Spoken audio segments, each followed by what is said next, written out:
Tema renungan malam ini adalah pikul kuk bersama Tuhan Yesus. Tuhan Yesus ini menawarkan yang aneh-aneh saja.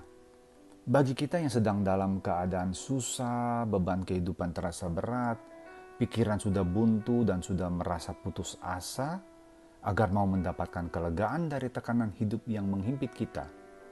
Kita tidak disuruh menyerahkan beban berat yang menghimpit kita kepadanya, malah kita disuruh untuk memikul kuk dari Tuhan Yesus, karena dengan memikul kuk tersebut, Tuhan Yesus akan memberikan kelegaan dan ketenangan kepada jiwa kita. Juga karena kuk Tuhan Yesus itu ringan adanya. Ini tercatat dengan jelas di Matius 11 ayat 28 dan 29. Marilah kepadaku semua yang letih, lesuh, dan berbeban berat.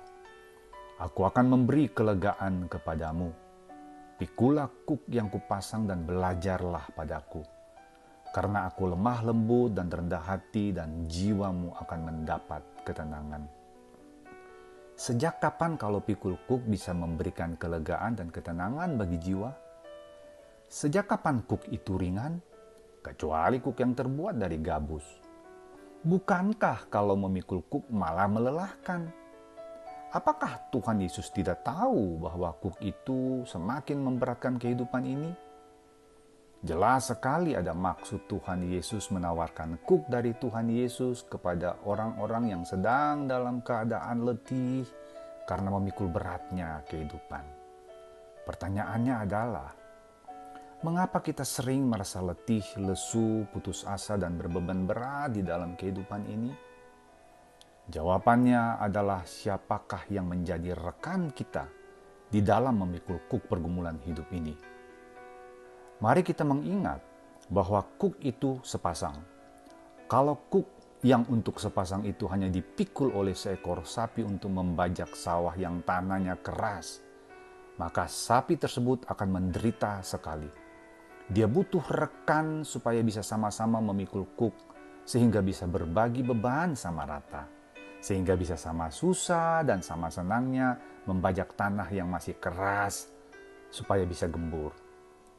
Ketika Tuhan Yesus menawarkan kuk Tuhan Yesus supaya dipikul oleh kita untuk membajak tanah keras kehidupan ini. Yang satu kan kita pasang di pundak kita. Lalu yang satu lagi siapa yang pasang di pundaknya? Jelas Tuhan Yesus yang memikul satunya. Mengapa demikian? Kalau kita sendiri memikul kuk untuk menghadapi tanah keras kehidupan ini, maka bukan cuma pundak kita, tapi hati kita akan hancur lebur oleh karena kerasnya tanah kehidupan ini. Kalau kita memikul kuk bersama Tuhan Yesus untuk membajak tanah keras kehidupan, maka kuasa, pertolongan, perlindungan Tuhan Yesus akan menjaga kita. Juga sebagai pelatih yang baik, ketika membajak bersama Tuhan Yesus, Ia akan melatih kita sehingga pundak dan hati kita semakin kuat. Tuhan Yesus itu tahu batas kekuatan kita dalam menghadapi tekanan kehidupan ini, karena Dia yang menciptakan kita. Bukan cuma itu, Bapa Surgawi mempunyai rencana yang indah bagi kita melalui tanah keras kehidupan.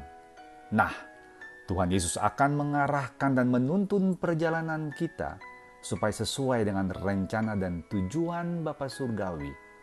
Sehingga kita tidak melangkah sembarangan menurut hikmat kita yang sangat terbatas ini dalam membajak tanah kehidupan yang keras ini, sehingga akan menghancurkan kita. Jadi bagi setiap kita yang sedang letih, lesu, berbeban berat, dan putus asa karena memikul kuk sendirian untuk membajak tanah kehidupan yang keras ini, Tuhan menawarkan undangan untuk memikul kuk dari Tuhan Yesus bersama Tuhan Yesus, supaya kita bisa lega. Bapa Surgawi, ajar kami terus merenungkan firman-Mu setiap hari, percaya kepadamu, dan terus meminta Engkau menjaga, menguatkan, dan menuntun kami, supaya kami bisa melewati kehidupan yang keras dan melelahkan ini dengan penuh kemenangan. Terima kasih. Kiranya renungan malam ini menjadi berkat bagi kita semua. Salam kemenangan dari Billy Liline. Selamat malam, selamat beristirahat. Tuhan Yesus memberkati kita semua. Amin.